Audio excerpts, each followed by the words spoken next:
Aujourd'hui, je vais vous parler du narcissique communautaire. Alors, le terme narcissisme communautaire a été formalisé par le chercheur allemand Jochen Gebauer en 2012, publié dans le Journal of Personality and Social Psychology.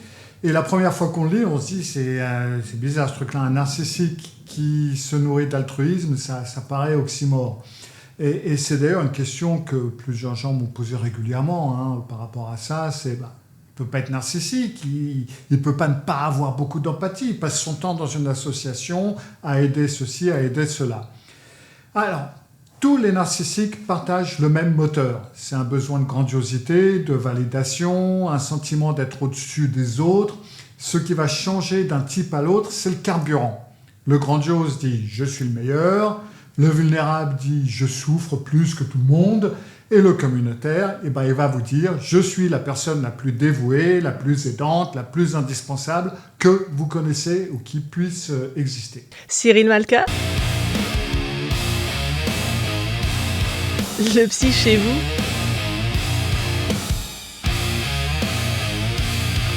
Cyril Malka, le psy chez vous. Le narcissique communautaire, il ne se distingue pas du narcissique classique sur le plan des motivations profondes, c'est-à-dire il a la même grandiosité, il a le même sentiment d'avoir des droits que les autres n'ont pas, il a le même besoin de pouvoir, le même besoin de statut. Ce qui diffère, c'est uniquement dans le domaine dans lequel il cherche à satisfaire ses besoins.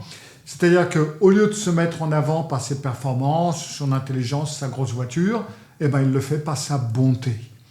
Et c'est pour ça que ça peut être très difficile d'identifier ce type de narcissique parce que, pas parce qu'il est subtil, mais c'est parce qu'il a l'air bien. Il donne de son temps, il défend des causes, il aide les gens.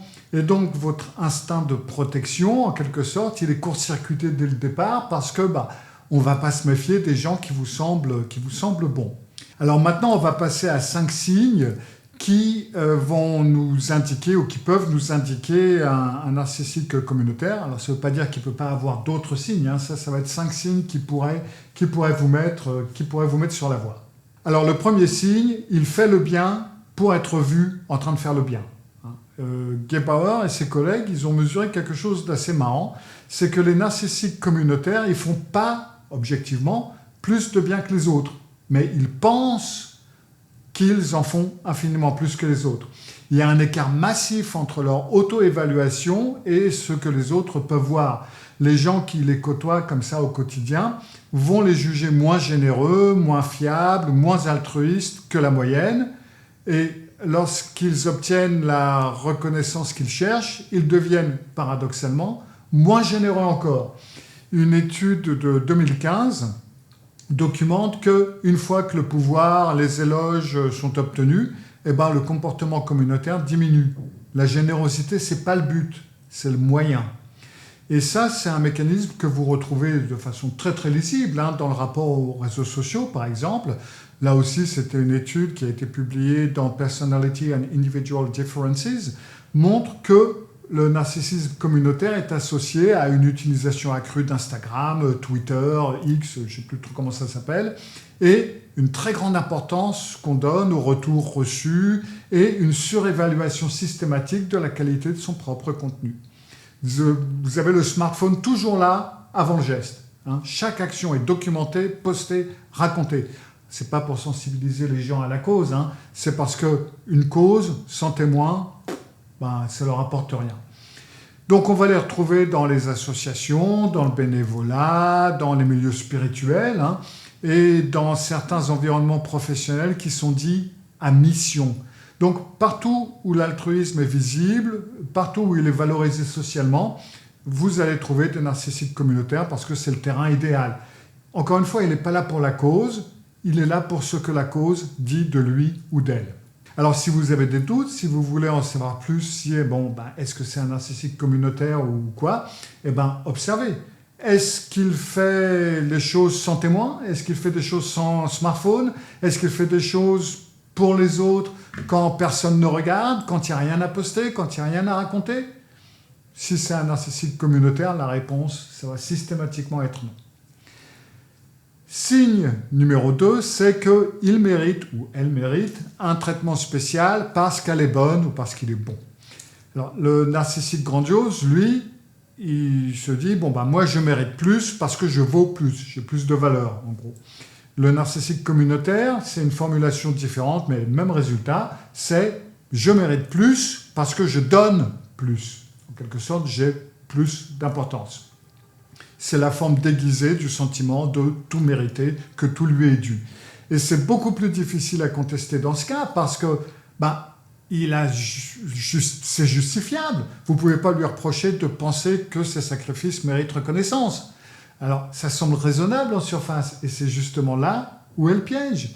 C'est ce que Gebauer a formalisé en disant que le narcissique, le communautaire, il utilise sa bonté perçue comme le grandiose utilise son intelligence perçue. C'est une justification à des droits spéciaux. Les règles, elles s'appliquent aux autres, mais pas à lui ou à elle. Les plans s'organisent selon ses disponibilités. Ses retards sont excusables parce que il était occupé à aider quelqu'un. Ses absences sont légitimes parce que il a son calendrier plein et des responsabilités ailleurs. Et ça retourne le mécanisme parce que si vous vous plaignez, il va retourner ça en culpabilité. C'est pas lui qui manque de réciprocité, c'est vous qui manquez de gratitude. C'est pas lui qui impose ses règles, c'est vous qui ne savez pas reconnaître ce que vous avez, ce qu'on vous donne, ce qu'il fait. Et comme son image publique, elle confirme que c'est quelqu'un qui est quelqu'un de bien, votre entourage va avoir du mal à valider votre ressenti. Vous allez passer pour la personne ingrate. Donc, ce n'est pas de la générosité, c'est la générosité avec une facture, comme je l'ai dit auparavant. Tout avec un narcissique, rien n'est gratuit. Signe numéro 3, c'est saint dehors et tyran dedans. Le narcissique communautaire, il a une image publique qui est irréprochable, construite sur des années et des années de bonnes actions visibles, et ça fonctionne comme un bouclier.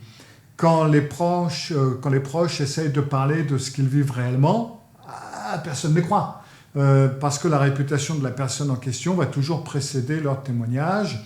Et oui, les études sur le narcissisme communautaire montrent que ces individus, ils sont très agressifs par leur père direct. Il y a régulièrement des conflits interpersonnels dans les environnements de travail proches, là où ils sont, les gens qui leur sont proches.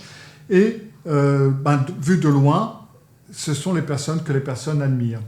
Donc l'empathie, entre guillemets, du narcissique communautaire, elle va là où elle produit de la validation.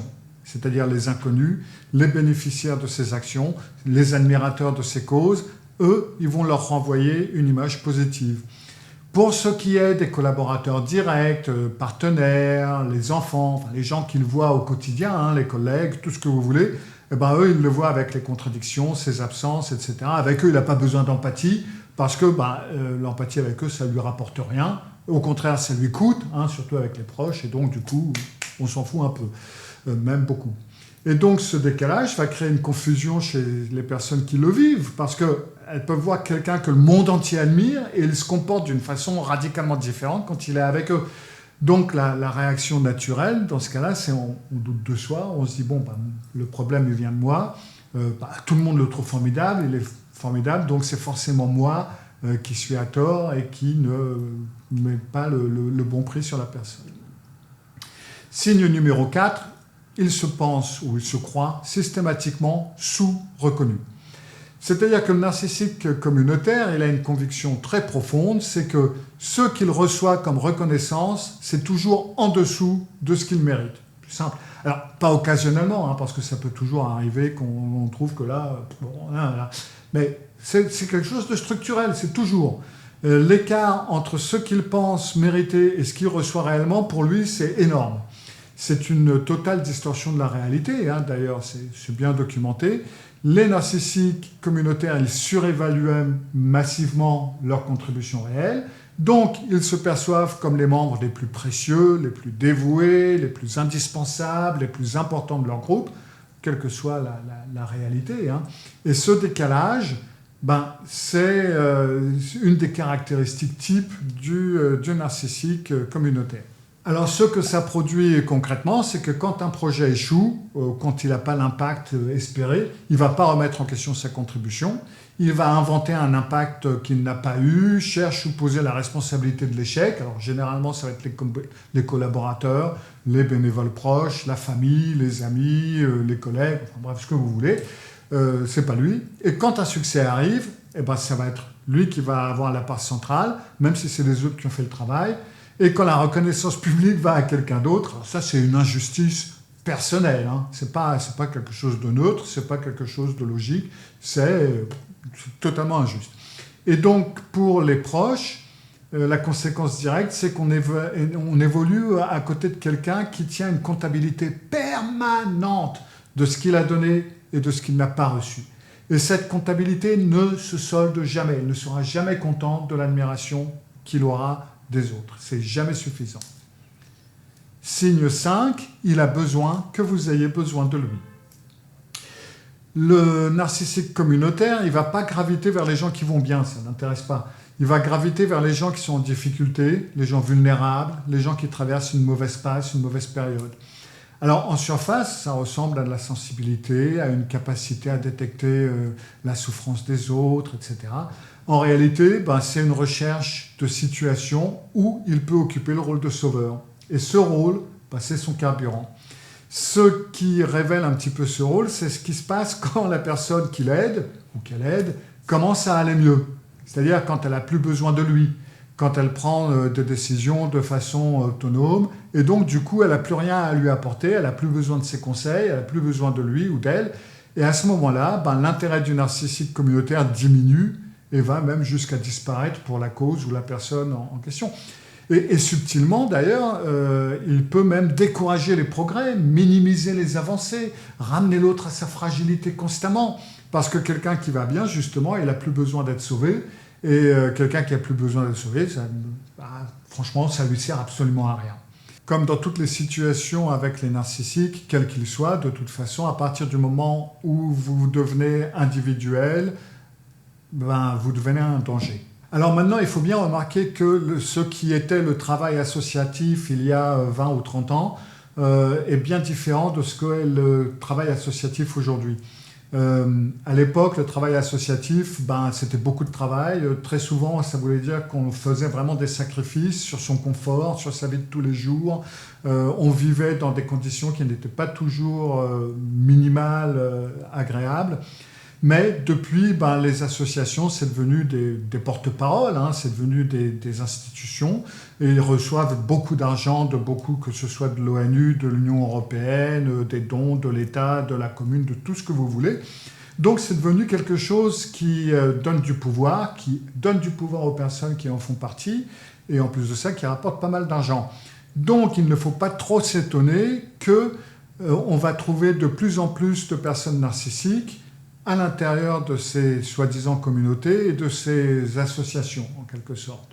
Ça coule un petit peu, c'est un petit peu logique, parce que là où vous avez du pouvoir, de l'argent, et que vous pouvez être mis en valeur et mis en avant dans les médias et dans tout ce que vous voulez, vous avez de fortes chances de trouver des personnalités narcissiques. Alors maintenant, c'est bien joli tout ça, mais si on est avec un narcissique communautaire, qu'est-ce qu'on fait? Alors déjà, cherchez pas à convaincre votre entourage. Son image publique qu'il a construite ou qu'elle a construite depuis des années, elle est parfaitement solide. Si vous tentez de la faire tomber, ça vous épuisera, ça vous isolera davantage. Ce n'est pas votre combat. D'accord ? Ce qu'il faut faire dans ce cas-là, c'est reconstruire son autonomie méthodiquement. Vous reprenez des décisions que vous lui avez progressivement déléguées, que ce soit financière, sociale, pratique, tout ce que vous voulez, parce que le narcissique communautaire maintient son emprise en rendant les autres dépendants de lui. Donc chaque domaine où vous reprenez la main va réduire cette emprise. Éventuellement, faites-vous aider par un psy qui connaît ce genre de situation. Après, cessez d'alimenter son besoin de validation. Réduisez les marques de gratitude, les éloges, les reconnaissances de ce qu'il ou de ce qu'elle a fait. Ce n'est pas de l'ingratitude, même s'il vous le dit, c'est tout simplement couper le carburant. Vous verrez rapidement comment le comportement change quand il y a moins de validation. Si vous êtes dans une relation proche, si c'est votre conjoint par exemple, oui, prenez un conseiller ou un psy, mais pas avec lui ou pas avec elle. Parce que comme tous les narcissiques, ils ne changent pas structurellement. Une thérapie de couple, ça va lui fournir un espace supplémentaire pour construire sa version des faits devant un tiers.